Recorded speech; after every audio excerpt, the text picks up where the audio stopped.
मंच पर उपस्थित धम्मचारी नीति वज्र और सभी मेरे श्रद्धा संपन्न धम्म भाइयों और बहनों, आज इतनी बड़ी संख्या में आप लोगों को देखकर मुझे खूब आनंद हो रहा है। मुझे लगता है कि जो शादी समारंभ वगैरह थे शायद अभी समाप्त हो गए होंगे और लोग थोड़े फ्री हो गए। इस बात का भी आनंद होता है कि बहुत दिन बाद मुझे यहाँ पर आप लोगों के सम्मुख उपस्थित होने का मौका मिला।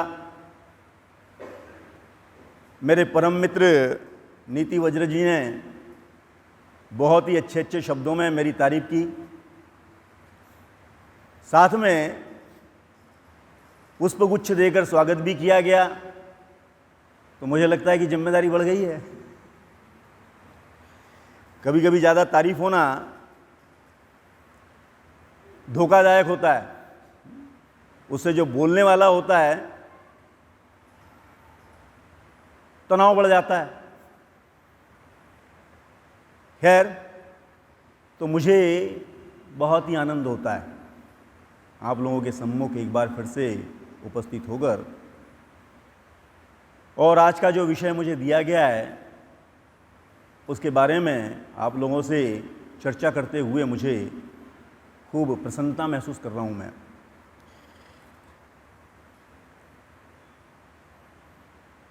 आज का विषय है धम्म प्रचार, लेकिन उसके पहले जो मूल शीर्षक है वह है बौद्धों के 10 अलंकार। ये जो अलंकार शब्द है ये बहुत ही महत्वपूर्ण है, कीमती है, मूल्यवान है। जीवन में हम लोग जिन अलंकारों के बारे में जानते हैं या जिसका उपयोग करते हैं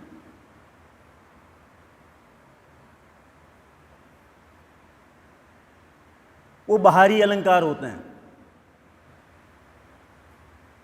शादी समारंभ के मौके पर कोई अगर विशेष उत्सव होगा उस समय प्रत्येक व्यक्ति अपने आप को ज़्यादा से ज़्यादा अच्छा, ज़्यादा से ज़्यादा खूबसूरत, सुंदर दिखाना चाहता है। तो इस प्रकार के अलंकार से हम लोग परिचित हैं, लेकिन ये अलंकार बाहरी हैं और बाहरी होने की वजह से धारण करने के पश्चात आपको आनंद मिलेगा या नहीं मिलेगा उसके बारे में कोई निश्चिती नहीं होती है। अगर लोग आपकी तारीफ करते हैं तो आपको अच्छा लगता है, तारीफ नहीं करते हैं तो आपको आनंद नहीं आता है। तो ये दूसरों पर डिपेंड होता है, दूसरों के प्रशंसा पर आपका आनंद डिपेंड होता है। और जो लोग आपके मुंह पर तारीफ करते हैं जरूरी नहीं कि वो आपके पीछे भी तारीफ करते होंगे।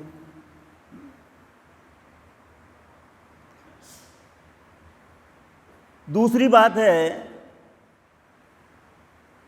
कि ये जो हमारे बाहरी आभूषण होते हैं इसके साथ भय भी होता है। चोरी चकारी का भय होता है, टूट फूट होने का भय होता है,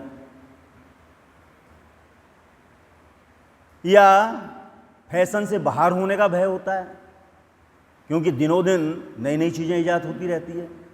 आजकल बहुत बड़ा विज्ञापन जो बिजनेस है चलाया जाता है, विज्ञापन किए जाते हैं। तो जो चीज़ आप आज पहन रहे हैं कल वो उतनी ही उपयोगी होगी या सुंदर होगी कहा नहीं जा सकता है। तो ये भी एक भय होता है। वास्तव में यह अहंकार का प्रतीक होता है। हम लोग तुलना करते रहते हैं कि किसने क्या पहना हुआ है, और इसीलिए हम ज़्यादा से ज़्यादा इकट्ठा करते जाते हैं। जिसके पास में जितने ज़्यादा अलंकार जितने ज़्यादा गहने, जितने ज़्यादा जवाहरात, उतना ज़्यादा बड़ा, है ना। लेकिन यहां पर जो अलंकार की बात की जा रही है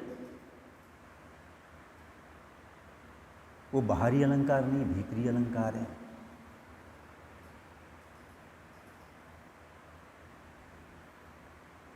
जिसके आनंद के लिए आपको दूसरे लोगों पर अवलंबित होने की जरूरत नहीं होती है। अगर इसका आप परिधान करते हैं तो जीवन आपका, आप जब जीवित हैं तब भी और जब आप इस दुनिया से चले जाएंगे तब भी उसकी जो खूबसूरती है वो लोगों को अपनी ओर खींचती रहती है, आकर्षित करते रहती है। बाबा साहब का जीवन देख सकते हैं आप लोग, भगवान बुद्ध का जीवन देख सकते हैं आप लोग। तो ये जो महापुरुष हैं इनके पास में ऐसे कोई बाहरी आभूषण, गहने या दिखाऊ वाली बातें नहीं थी। तो इन्होंने जिस बात का विकास किया था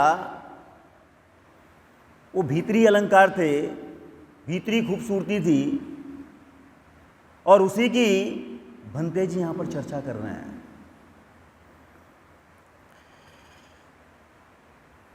तो ये जो आनंद होता है आपके आंतरिक स्रोतों से उत्पन्न होता है, लंबा चलने वाला होता है। किसी की आपको परवाह नहीं होती कि कौन आपकी प्रशंसा करता है, कौन आपकी निंदा करता है। चोरी चकारी का डर नहीं होता है। जैसे आपने कितने ही गहने आभूषण, जितने ज़्यादा महंगे आभूषण आपने पहना है उसको तिजोरी में सुरक्षित रखना पड़ता है। आप अगर पहन के निकले हुए हैं तो बाजार में लोगों से बचाना पड़ता है। समारंभ में आप जाते हैं तो आपको चिंता रहती है कि कोई छीन न ले, छीन के भाग न जाए। रोज घटनाएं आती रहती है। तो आपको कभी कभी खुद से ज़्यादा उसकी हिफाजत करनी होती है।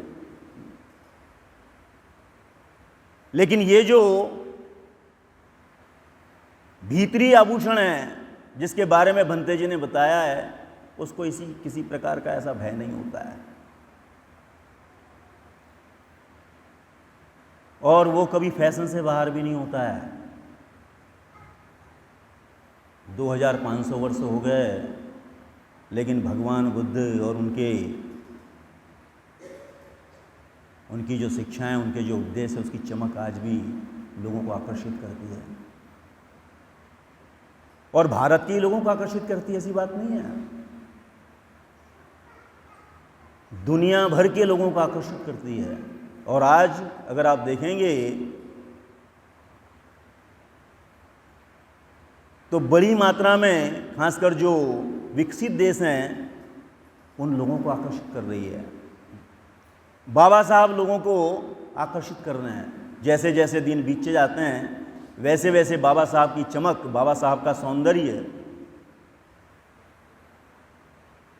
बाबा साहब का नाम, बाबा साहब की कीर्ति, बाबा साहब का कार्य लोगों को अपनी ओर खींचता हुआ दिखाई देता है। तो भंते जी ने ये जो नाम दिया, ये बहुत ही समर्पक, अर्थपूर्ण और अंतर्मुख करने वाला है, सारगर्भित है। अब कौन कौन से अलंकार आपको बताए गए आपको मालूम है? पहला जो अलंकार बताया गया, ध्यान। अभी तक हमारी जो यात्रा है वो बाहरी है, सब बाहर की चीजें हैं, और हमारा मापदंड भी ऐसा है, जिसके पास में जितनी ज़्यादा दिखाई देने वाली चीज़ें होती है, हम उसको उतना ज़्यादा बड़ा कहते हैं, उतना ज़्यादा बड़ा समझते हैं, उतना ज़्यादा महत्वपूर्ण, उतना ज़्यादा कीमती समझते हैं। तो ये जो यात्रा है हम जो कर रहे हैं वो बाहरी है, दिखाऊ यात्रा है। लेकिन हम जिसकी चर्चा करने वाले हैं वो टिकाऊ यात्रा है। तो यात्रा भीतर से होके जाती है। इसलिए भीतर का सौंदर्य बढ़ाना है तो भीतर झांकना होगा आपको। अपने मन के भीतर आपको देखना होगा। आपके मन के भीतर सारी संभावनाएं, उसको नहीं जानने के कारण हम लोग बाहर देखते रहते हैं, बाहर भागते रहते हैं, और भागते भागते हमारा जीवन समाप्त हो जाता है। जीवन के अंतिम क्षणों में ऐसा लगता है कि जीवन हमारा चला गया, लेकिन जीवन जीना बाकी रह गया। मैं जब मुंबई में था तो वहां पर लोकल होती, शायद आप में से कुछ लोगों ने देखा होगा, तो रोज मैं उल्लासनगर से मुंबई विटी तक यात्रा करता था। तो बहुत से प्रकार के लोग होते हैं, बहुत से प्रकार के लोगों की चर्चाएं होती है। तो दो रिटायर्ड लोग मिले और उनकी चर्चा मैं सुन रहा था, मेरे पास में, मैं उनके पास में ही खड़ा था।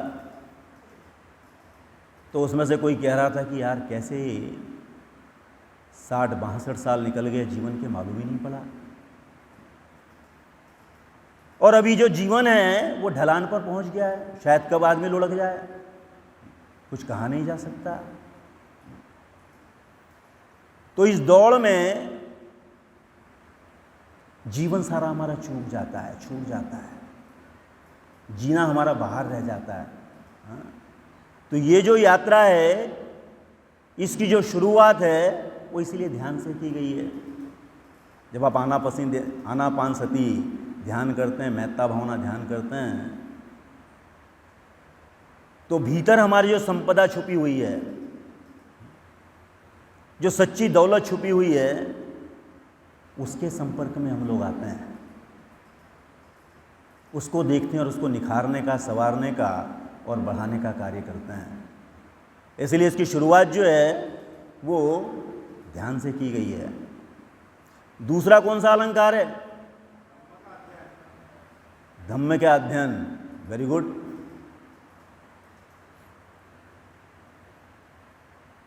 धर्म का आचरण करने से पहले धर्म जानना जरूरी है, धर्म समझना जरूरी है,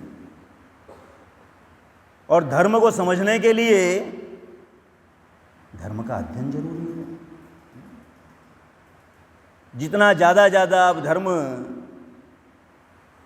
पढ़ेंगे, जानेंगे, सुनेंगे, उतने ज़्यादा धर्म के जो तत्व हैं, धर्म की शिक्षाएं उसके संपर्क में आएंगे, और उतना अपने जीवन को बेहतर बनाने के लिए, खूबसूरत बनाने के लिए आप उसका इस्तेमाल करेंगे। इसलिए जो दूसरा अलंकार बताया गया है वो बताया गया है धम्म अभ्यास। तीसरा कल्याण मित्रता। महामंगल सूत्र की जो पहली गाथा है उसमें कहा गया है असेवना च बालानंग पंडितानंद च सेवना। मूर्खों का साथ छोड़िए, जो बुद्धिमान है उसकी संगति कीजिए। भगवान बुद्ध ने जीवन में सफलता का ये पहला गुरु मंत्र बताया है। मूर्ख व्यक्ति जो अशिक्षित है, जिसने कम पढ़ा लिखा है, अल्प शिक्षित है, उसको मूर्ख नहीं कहा गया इसमें। तो जो अहंकारी है, जो मेरा मेरा कहता रहता है, मैं कहता रहता है, जो कहता है न धर्म है, न कर्म है, न पाप है, न पुण्य है, खाओ पियो मजा करो, फिर वो कोई भी व्यक्ति हो सकता है, कितना भी पढ़ा लिखा हो सकता है, उच्च शिक्षा विभूषित हो सकता है, तो उसको मूर्ख कहा गया है। तो महामंगल सूत्र में जो पहली बात बताई गई है कि आपको सबसे पहले लोगों का चुनाव करना है, मित्रों का चुनाव करना है। जो मूर्ख हैं उनको छोड़ना है, उनकी संगति छोड़ देना है, और जो बुद्धिमान हैं, जो इस आंतरिक यात्रा में जुटे हुए हैं, जो यात्रा कर रहे हैं उनकी संगति करना है। इसी को कल्याण मित्रता कहा गया है कि जो आपको गलत मार्ग से रोक सके, आपको प्रेरणा दे सके, आपकी जो मानसिक ऊंचाई है उसको बढ़ा सके, ऐसे व्यक्ति की संगति करना है। तो इसलिए तीसरा जो अलंकार बताया गया है वो है कल्याण मित्रता। चौथा कौन सा अलंकार है? प्रिय वाचा।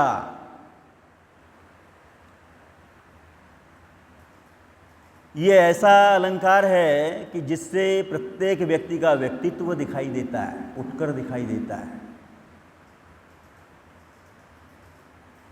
आपने कितने ही अच्छे, कितने ही सुंदर, कितने ही मूल्यवान अलंकार पहने हैं, उसकी तारीफ होगी नहीं होगी, कोई प्रशंसा करेगा नहीं करेगा, कहा नहीं जा सकता है।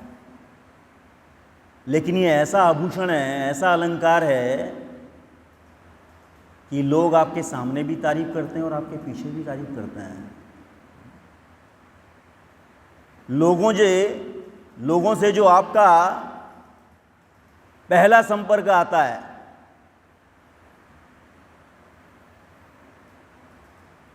या आपका जो व्यक्तित्व दिखाई देता है, वो दिखाई देता है आपकी वाचा से। तो ये बहुत ही कीमती, बहुत ही मूल्यवान ऐसा अलंकार है।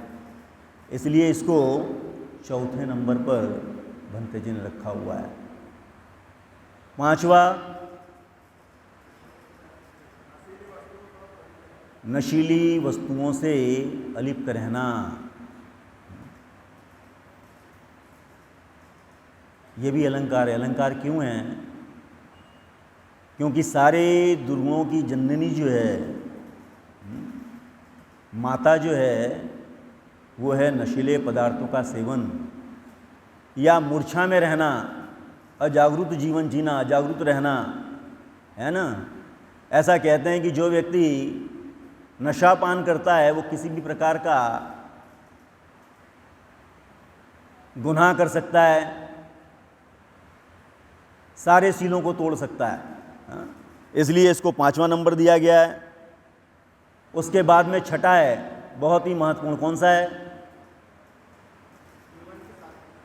जीवन की सादगी।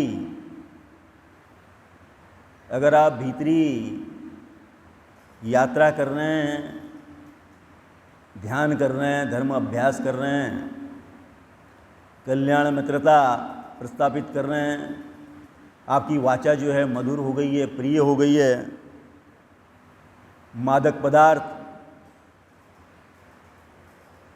इसमें इतना आनंद आता है कि आपको आनंद के लिए किसी बाहरी नशे पर अवलंबन होने की आवश्यकता नहीं होती। उसको आप छोड़ देते हैं और बाद में आपको दिखावे की आवश्यकता नहीं होती है।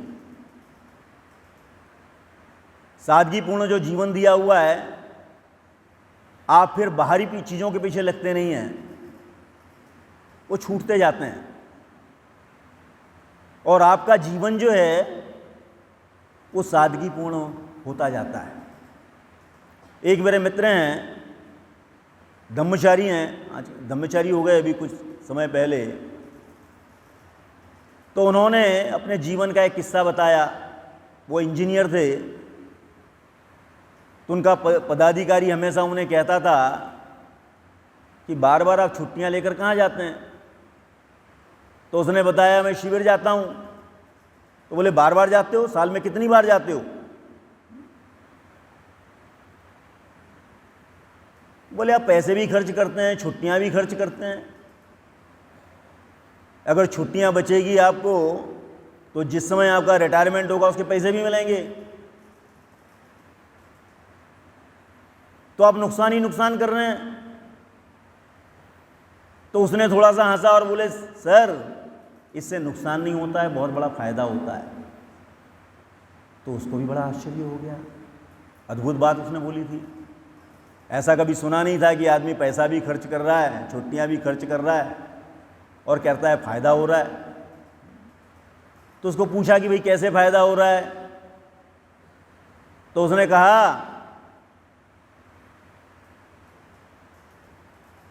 कि जब से मैं शिविर जाने लगा हूँ या इस मूवमेंट के संपर्क में आया हूँ, तब से मैंने शराब पीना छोड़ दिया है। पहले हफ्ते में 3-4 दिन पिया करता था, वो छोड़ दिया। और शराब के साथ में मटन भी खाता था, मांसाहार भी करता था,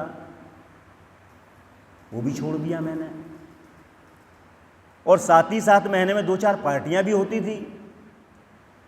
अभी अकेले पीने में और खाने में मज़ा नहीं आता है, जब तक 2-4 दोस्त ना हो, आपके साथ में कोई पार्टी ना हो। तो बोले पार्टी भी हुआ करती थी, बोले कम से कम 10-12 हज़ार रुपये मेरे महीने के खर्च हो जाते थे।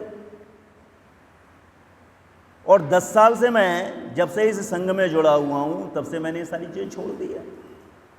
अब बोले आप हिसाब लगाइए कितना पैसा हो गया, और उसके ही बलबूते पर मैंने इतना बड़ा घर बनाया। तो उसने बताया कि इससे नुकसान नहीं होता है, फ़ायदा ही होता है, क्योंकि आपको दिखावे की ज़रूरत नहीं होती, ढोंग करने की आवश्यकता नहीं होती है। ये जो आनंद होता है, जो सौंदर्य होता है, भीतरी होता है, तो जीवन आपका सादगीपूर्ण हो जाता है। और आज हम लोग जिस विषय पर चर्चा करने वाले हैं वो है धर्म प्रचार। ये बहुत ही मूल्यवान ऐसा विषय है। बाबा साहब कहते हैं कि अच्छा बौद्ध होना पर्याप्त नहीं है, बौद्ध धर्म का प्रचार और प्रसार करना ये मानवीय सेवा है, मानव सेवा है। ऐसा है बाबा साहब के ये अजर अमर उद्गार हैं। वैसी एक उनका कोटेशन है, वो कहते हैं, ध्यान देकर सुनिए आप, बहुत ही महत्वपूर्ण उनके शब्द हैं बाबा साहब के। और ये अजर अमर ऐसे शब्द हैं जो पत्थर पर लिखी खींची हुई लकीर की तरह है। वो कहते हैं कि जैसे मनुष्य नश्वर होता है, वैसे ही विचार भी हैं, मनुष्य के विचार भी नश्वर होते हैं। एक विचार को प्रचार की आवश्यकता होती है, जैसे एक पौधे को पानी की आवश्यकता होती है, अन्यथा वह सूख जाता है और मर जाता है। अगर धर्म का प्रचार प्रसार नहीं किया गया, आचरण नहीं किया गया, तो धर्म का हास्य हो जाता है।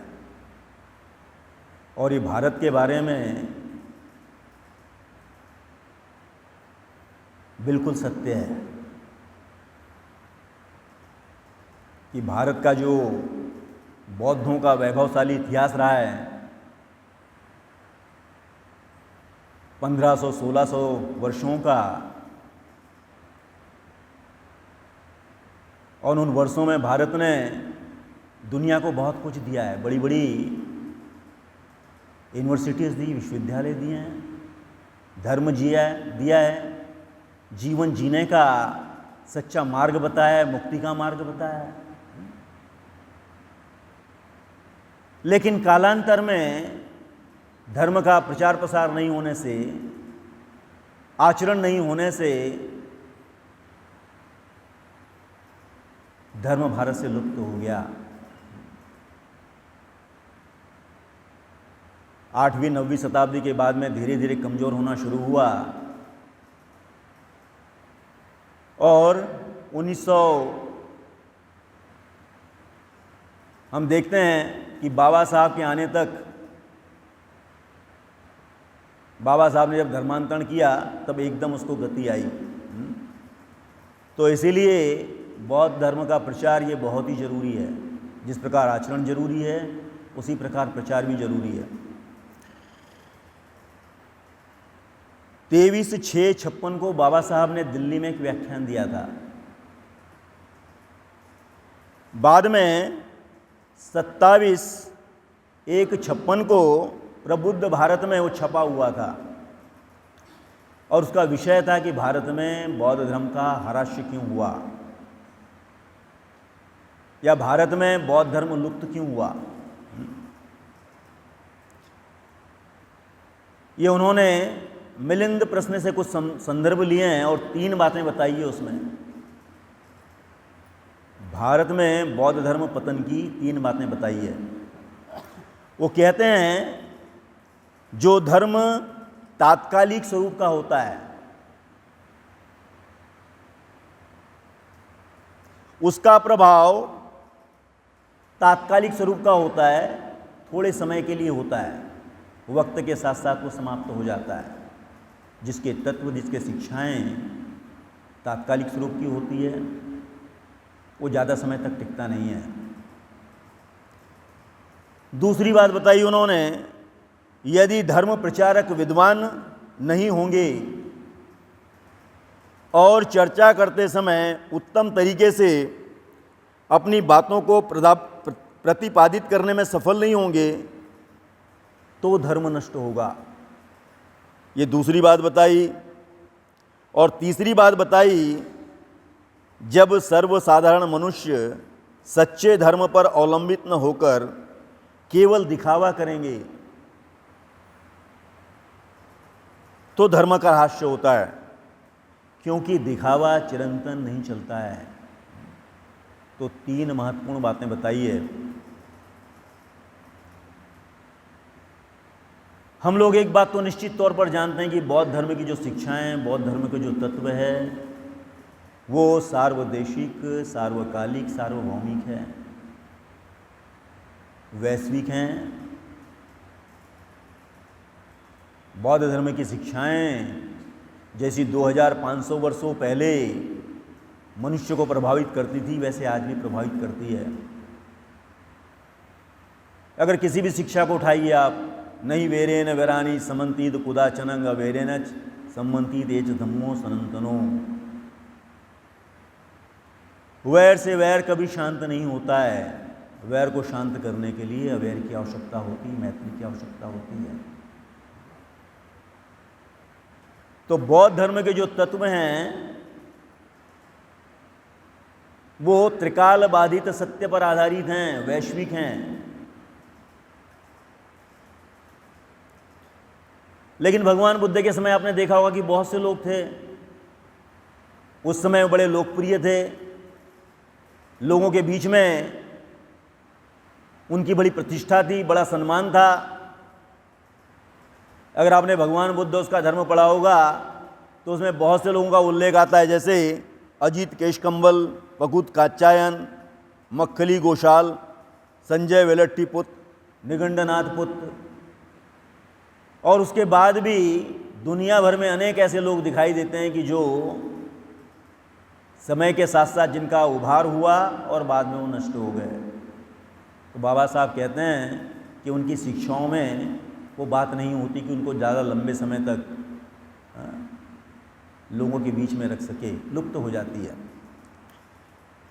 उसके बाद दूसरी जो महत्वपूर्ण बातें उन्होंने कही, यदि धर्म प्रचारक विद्वान नहीं होंगे और चर्चा करते समय उत्तम तरीके से अपनी बातों को प्रतिपादित करने में सफल नहीं होंगे तो धर्म नष्ट होगा।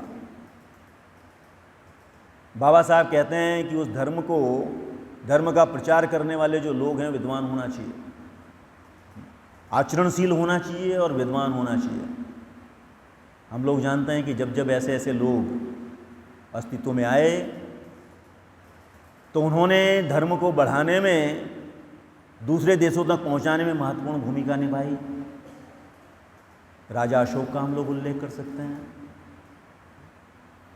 राजा अशोक के आते आते ईसा पूर्व 300 के आसपास राजा अशोक हुए। उस समय बौद्ध धर्म में बहुत सा पाखंड बढ़ने लगा था। बहुत से लोग मान सम्मान और भोजन की आशा में बौद्ध धर्म में शामिल हो गए थे। तो ऐसे लोगों का सम्राट अशोक ने ऐसे हजारों लोगों का चीवर उतरवाया था। बाद में उन्होंने संगति करवाई, तीसरी संगति हुई, और उसके बाद में जो बौद्ध धर्म है जोरों से फलता फूलता रहा। 6वीं 7वीं शताब्दी में हमें बोधि धर्म दिखाई देते हैं, जिन्होंने चीन में जैन, ये जो ध्यान हम जिसके बारे में सुनते हैं, उस ध्यान को ले गया उन्होंने। और साथ में आज दुनिया भर में जिसकी चर्चा होती है, मार्शल आर्ट, कुंग फू, ये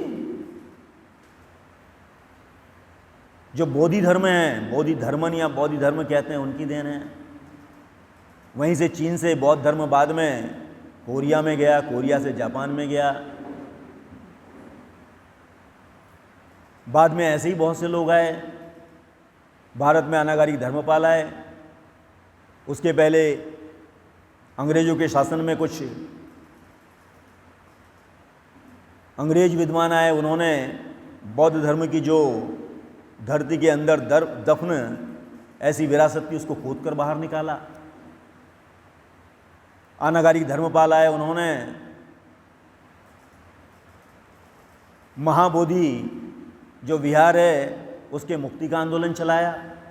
उन्होंने जगह जगह पर प्रचार किया, बौद्ध धर्म को बाहर देशों में फैलाने का काम किया। उसके बाद में बाबा साहब आए। दुर्भाग्य से बाबा साहब को ज़्यादा समय नहीं मिला। बहुत ही थोड़े समय में बाबा साहब इस दुनिया से निकल गए, लेकिन उन्होंने इतनी बड़ी विरासत दे दी कि उसके बारे में राहुल साकृत्यायन कहता है कि बाबा साहब ने कैसा खंबा गाड़ दिया है, उसको शायद अभी उखाड़ना मुश्किल नहीं है। धर्म का खंबा। इसी प्रकार तीसरी बात सबसे महत्वपूर्ण है, जब सर्वसाधारण मनुष्य सच्चे धर्म पर अवलंबित न होकर केवल दिखावा करते हैं, तब धर्म का ह्रास होता है। ये बहुत ही अर्थपूर्ण है। जिस महापुरुष का हम लोग अनुसरण करते हैं, जिसका नाम लेते हैं, जिसकी हम लोग पूजा करते हैं, जिसको हम लोग पूजनीय समझते हैं, पूज्य समझते हैं, उसकी केवल हम लोग पूजा ही करते हैं, उसके विचारों पर ध्यान नहीं देते हैं। और ये बहुत बड़ा धोखा है। मैं देखता हूँ कि आजकल बड़ी बड़ी जयंतियाँ मनाई जाती है, बड़े बड़े जुलूस निकाले जाते हैं, बहुत बड़ा चंदा इकट्ठा किया जाता है, लेकिन उनके विचारों से ज़्यादा उनके नाम पर और बाकी चीज़ों पर ज़्यादा खर्च किया जाता है। बाबा साहब जब जीवित थे, उन्होंने अनेकों बौद्ध देशों की यात्रा की थी और वहाँ पर देखा था उन्होंने। और इसी प्रकार की जो फिजूल खर्ची है, उस पर उन्होंने खेद व्यक्त किया था। बाबा साहब ने 22 प्रतिज्ञाएं दी और जो भी कुछ कर्मकांड थे उसको छोड़ने की बात कही। लोगों ने उनको ही देव बना दिया। लोगों को लगता है कि 14 अक्टूबर आ गया, 14 अप्रैल आ गया, 6 दिसंबर आ गया, तो खूब धूमधाम से मनाइए, जोर जोर से नाचिए, डीजे बजाइए, और बाद में उनके विचारों पर चिंतन करने की कोई आवश्यकता नहीं।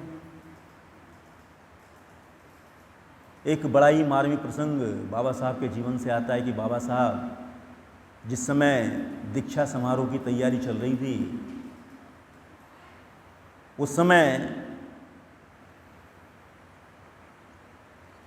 बाबा साहब वो किस प्रकार की तैयारी चल रही है वो देखने के लिए दीक्षा भूमि पर एक आराम कुर्सी थी उनकी, जहाँ पर वो बैठा करते थे और पेपर पढ़ा करते थे। तो लोगों को मालूम पड़ जाता था कि बाबा साहब आए हुए हैं, लोग बड़े होशियार हैं। तो बाबा साहब बैठे हुए हैं आराम कुर्सी पर, लेटकर पढ़ रहे हैं, और लोग मालाएं ले लेकर लंबी लाइन लगाए हुए हैं। एक एक मालाएं डाल रहा है और जा रहा है शांति से कि बाबा साहब को डिस्टर्ब नहीं होना चाहिए। कुछ समय बाद में बाबा साहब ने जैसे ही पेपर हटाया तो उनको आश्चर्य हो गया, कितनी लंबी लाइन, इतने सारे लोग। तो उनको आनंद नहीं आया, उनको गुस्सा आया।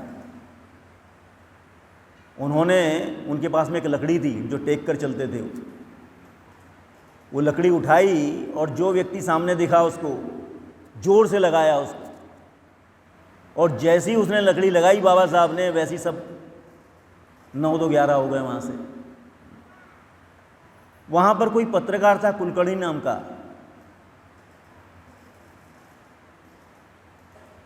बाद में बाबा साहब से पूछता है कि बाबा साहब आप कितने भाग्यशाली हैं कि आपके पास में ऐसे डेडिकेटेड, समर्पित ऐसे श्रद्धालु हैं, अनुयायी है। तो बाबा साहब गंभीर हो गए। बाबा साहब ने कहा कि जब किसी महापुरुष को भक्ति भाव से देखा जाता है, उसको देव ईश्वर बनाया जाता है, उसका दैवीकरण किया जाता है, तो केवल मात्र पूजा के ही काम का होता है। जो भी उत्सव होते हैं, समारोह होते हैं, उसमें जलसा मनाने के ही काम का होता है, उसके जो विचार हैं वो मर जाते हैं। और यही बात बाबा साहब, उनका ये जो कोटेशन है उसमें कह रहे हैं कि जैसे मनुष्य का शरीर नश्वर होता है, वैसे उसके विचार भी नश्वर होते हैं।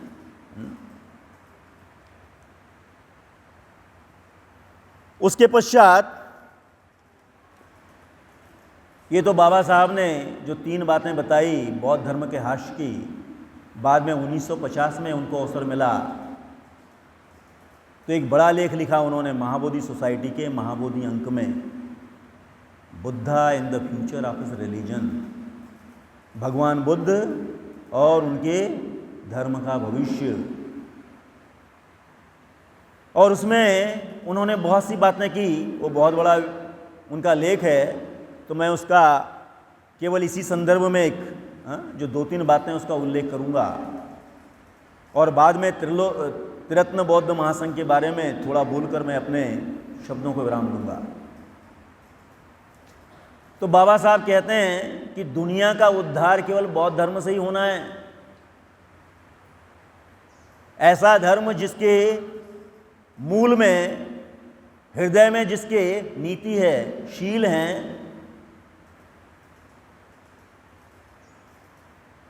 वही धर्म मनुष्यों का उद्धार कर सकता है। मनुष्य की जो पाशविक शक्ति होती है उसका नियंत्रण करने के लिए, नियमन करने के लिए जो नीतिमत्ता की आवश्यकता होती है, नैतिकता की आवश्यकता होती है, वो बौद्ध धर्म का मूल है, उसका आधार है, उसकी नींव है। तो उन्होंने कहा कि बौद्ध धर्म का प्रचार होना चाहिए, तो 2-3 बातें बताई उन्होंने। पहली बात कहते हैं कि बौद्धों का बाइबिल होना चाहिए, और बाइबिल शब्द इसलिए इस्तेमाल किया कि बौद्ध धर्म बड़ा विशाल है, विस्तृत है, व्यापक है, अनेकों धाराएं हैं उसकी। अगर पाली ग्रंथ ही आप देखते हैं तो 50 से ज़्यादा कम से कम उसके ग्रंथ हैं।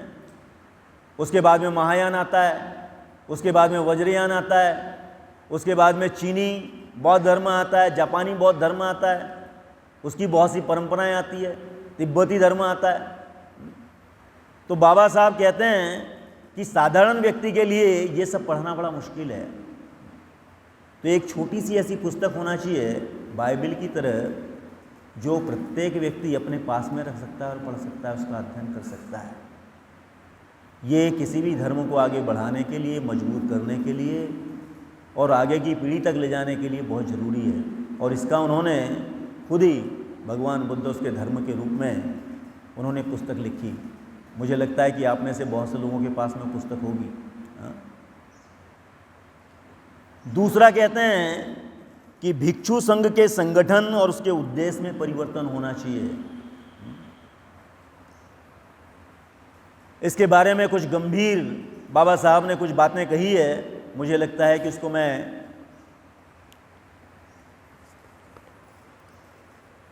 पढ़ने की कोशिश करूंगा, नहीं तो लोग बोलेंगे कि आप कुछ अलग बोल रहे हैं। बाबा साहब के नाम पर ध्यान से सुनिए, ये बाबा साहब का जो Buddha in the future of the religion है, उसमें भिक्षुओं के बारे में क्या कहते हैं। बौद्ध भिक्षु और हिंदू सन्यासी के बीच जमीन आसमान का फर्क है। हिंदू सन्यासी का संसार से कुछ भी लेना देना नहीं होता, वह संसार के लिए मृतप्राय होता है, जबकि भिक्षु को संसार में ही जीवन यापन करना होता है। फिर प्रश्न यह पैदा होता है कि बुद्ध ने क्या सोचकर भिक्षु संघ की स्थापना की, इसका उद्देश्य क्या था। भिक्षुओं का एक अलग समाज बनाने का क्या उद्देश्य था। बौद्ध तत्वों को आत्मसात कर उपासकों के समक्ष एक आदर्श उदाहरण प्रस्तुत करना भिक्षु समाज की स्थापना का एक उद्देश्य था। बुद्ध भलीभांति जानते थे कि सर्वसामान्य मनुष्यों के लिए इन आदर्शों को आत्मसात करना कठिन था, लेकिन वे चाहते थे कि सर्वसामान्य मनुष्य इन आदर्शों से परिचित होना चाहिए। साथ ही वे एक ऐसा समाज जो इन आदर्शों पर चल रहा है, उस समाज को सामान्य मनुष्य के सामने प्रस्तुत करना चाहते थे। इसलिए उन्होंने विनय और शीलों से बंधे हुए भिक्षु संघ की स्थापना करते समय उनके दिमाग में इसके अलावा और भी अन्य उद्देश्य थे। बुद्धिमान लोगों का एक ऐसा समूह बनाना था जो उपासकों को सच्चा और पक्षपात रहित मार्गदर्शन करे, यह भी उद्देश्य था। यही वजह है कि उन्होंने भिक्षुओं द्वारा संपत्ति रखने पर रोक लगाई थी। संपत्ति स्वामित्व का भाव स्वतंत्र रूप से विचार करने व उस पर अमल करने के मार्ग में सबसे बड़ा रोड़ा है।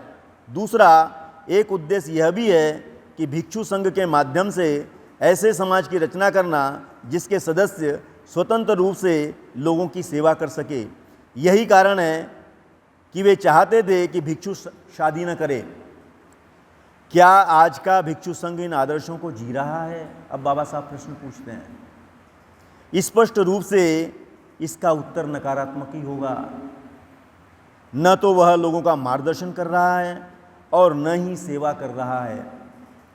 अपने वर्तमान स्वरूप में भिक्षु संघ बौद्ध धर्म के प्रचार के लिए बिल्कुल अनुपयोगी है। ये बाबा साहब के शब्द हैं। पहली बात तो यह है कि भिक्षुओं की संख्या बहुत अधिक है। इनमें से बड़ी संख्या में साधु सन्यासियों की तरह भिक्षु आलस्य और ध्यान में अपना अधिकांश समय खर्च करते हैं। उनमें न तो विद्वता है और न ही सेवा भाव। जब कभी दुखित व्यथित मानवीयता की सेवा का विचार किसी के मन में उत्पन्न होता है तो प्रत्येक रामकृष्ण मिशन के बारे में सोचता है, कोई भी भिक्षु संघ के बारे में सोचता नहीं। इनमें से कौन सेवा भाव को अपने धार्मिक कर्तव्य का हिस्सा मानता है, भिक्षु संघ या रामकृष्ण मिशन? इसके उत्तर को लेकर किसी प्रकार के संदेह की कोई गुंजाइश नहीं है। और भी कुछ बातें कही है बाबा साहब ने, तो इसीलिए बाबा साहब कहते हैं कि भिक्षु संघ के संगठन और उद्देश्य में परिवर्तन होना चाहिए। और तीसरी बात कहते हैं कि वैश्विक स्तर पर बौद्ध मिशन की स्थापना होना चाहिए। समय अपने पास में कम है तो मित्रों, संक्षिप्त में मैं कुछ बातें रखना चाहूँगा और अपने इस लंबे व्याख्यान को मैं विराम दूंगा। उर्गेन संरक्षित जी ने बाबा साहब के इसी लेख को पढ़ा और वो इससे प्रभावित हुए, इतने प्रभावित हुए कि उन्होंने बाबा साहब को एक पत्र लिखा। और पत्र नहीं लिखा तो उन्होंने मुंबई में जाकर बाबा साहब की मुलाकात भी ली राजगृह में। और जब बाबा साहब इस दुनिया से चले गए, उनका महापरिनिर्वाण हो गया, तो उस समय उन्होंने 1967 में बाबा साहब की इन्हीं बातों को ध्यान में रखकर विश्व स्तर पर बौद्ध संगठन की स्थापना की, जिसको त्रिरत्न बौद्ध महासंघ कहा जाता है। इस संगठन की दुनिया भर में 50 से ज़्यादा देशों में इसकी सैकड़ों शाखाएं हैं। दूसरा जो उद्देश्य बताया था बाबा साहब ने कि नए प्रकार का प्रचारक और प्रसारक होना चाहिए, इसी बात को ध्यान में रखकर उर्गेन संरक्षित जी ने धम्मचारी और धम्मचारिणी इसके प्रशिक्षण पर जोर दिया। उन्होंने कोई भिक्षु जीवन जीता है या कोई अनागारिक जीवन जीता है या कोई घर गृहस्थ जीवन यापन करते हुए धर्म का आचरण करता है, इस बात से ज़्यादा उन्होंने धर्म के आचरण पर और धर्म के प्रचार प्रसार पर उन्होंने जोर दिया। और इसीलिए आप लोग देखते हैं कि धम्मचारी भी आपकी तरह ही होता है, आपकी तरह नौकरी चाकरी करता है, उसके पास में भी अपना परिवार होता है, लेकिन उसके अलावा वो धर्म का अध्ययन करने का प्रयास करता है, धर्म जानने का प्रयास करता है और धर्म का आचरण करने का प्रयास करता है और धीरे धीरे इन मूल्यों को अपने जीवन में उतारने का प्रयास करता है। और इतना ही नहीं तो साथ ही साथ वो धर्म के प्रचार और प्रसार का बीड़ा भी स्वयं उठाता है और प्रचार प्रसार करने के लिए प्रयत्नशील होता है। तो हम लोग ये देख सकते हैं कि उर्गेन संरक्षित जी ने बाबा साहब के इसी विजन को प्रत्यक्ष कृति में उतारा। उन्होंने आज हमें बड़ा गर्व होता है और ये जो हम जिस प्रांगण में आज बैठे हुए हैं और जिसका हमें गर्व होता है, फ़ख्र होता है, जिसके बारे में हम लोगों के बीच में चर्चा करते हैं, वो भी भंते जी की प्रेरणा से आया हुआ है, जिसको हम लोग नागलोक कहते हैं।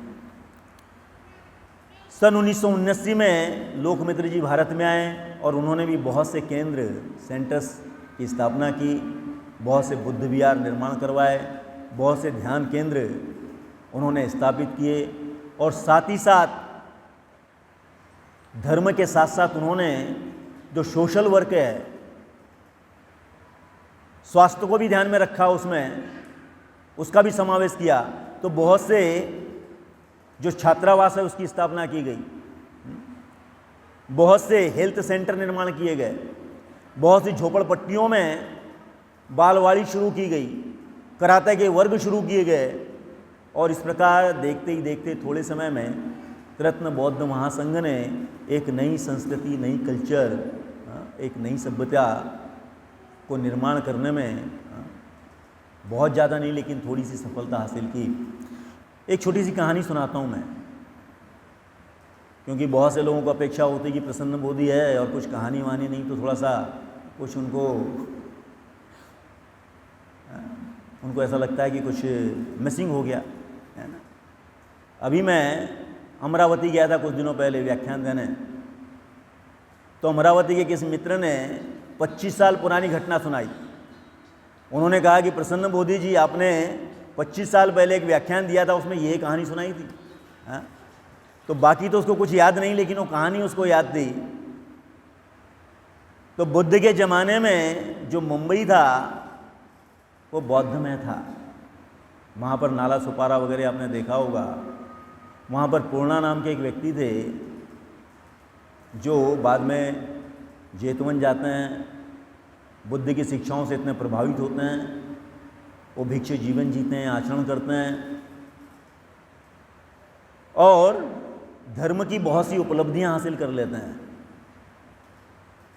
और बाद में उनके मन में आता है कि ये जो महान कल्याणकारी शिक्षाएं, प्रारंभ में कल्याणकारी, मध्य में कल्याणकारी, अंत में कल्याणकारी, इसका जो लाभ है, मैं जिस प्रदेश से आता हूँ, मैं जिस गांव से आता हूँ, मैं जिस जगह से आता हूँ, वहाँ के लोगों को भी मिलना चाहिए, उनका भी कल्याण होना चाहिए। तो भगवान बुद्ध के पास में जाते हैं वो और कहते हैं कि भगवान, मैं चाहता हूँ कि मैं अपने देश जाऊं, अपने गांव जाऊं और आपकी ये महान कल्याणकारी ऐसी शिक्षाएं हैं, मुक्तिदायिनी ऐसी शिक्षाएं हैं जो मनुष्य को जन्म और मृत्यु के बंधन से मुक्त कर देती ऐसी शिक्षाएं हैं, उसका लाभ मैं उन्हें भी देना चाहता हूँ। मुझे आशीर्वाद दीजिए, अनुमति दीजिए। तो कहते हैं, पूर्णा, जहाँ पर आप जाकर प्रचार करना चाहते हैं वहाँ के लोग बहुत ही निष्ठुर हैं, बहुत ही कठोर हैं, बहुत ही आक्रामक हैं,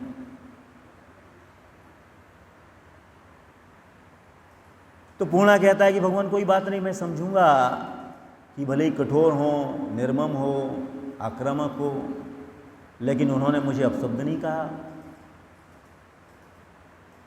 तो भगवान बुद्ध कहते हैं कि अपशब्द भी कहेंगे, कठोर भी बोलेंगे। तो पूर्णा कहता है कि मैं ये समझूंगा कि उन्होंने मुझे मारा नहीं, चोट नहीं पहुंचाई शारीरिक।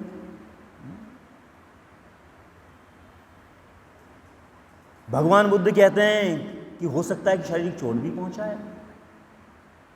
तो पूर्णा कहता है कि भगवान मैं ये समझूंगा कि उन्होंने मुझे जीवन दान दे दिया, मुझे मारा नहीं, मृत्यु नहीं दी।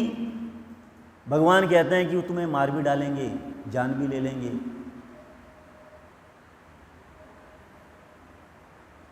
तो पूर्णा कहता है कि भगवान मैं ये समझूंगा कि मुझे जन्म और मृत्यु के बंधन से लोगों ने मुक्त कर दिया है। तो भगवान वहीं बड़े ही उद्गार से, जोरदार शब्दों में उसका अभिनंदन करते हैं और उसको कहते हैं कि पूर्णा तुम प्रचार प्रसार के लिए सफल हो गए।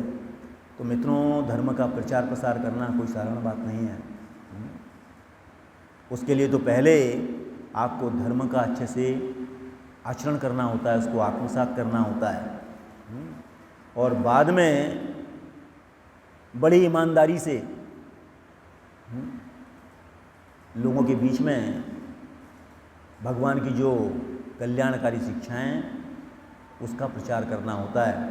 तो मुझे लगता है कि आज के इस प्रवचन सत्र में आप लोगों ने बड़ी शांति से और सद्भाव से मुझे सुना, इसके लिए मैं आपका बड़ा आभारी हूँ। फिर से पुनः मिलने की आशा करते हुए मैं अपने शब्दों को यहीं पर विराम देता हूँ और आप लोगों से विदा लेता हूँ। जय भीम।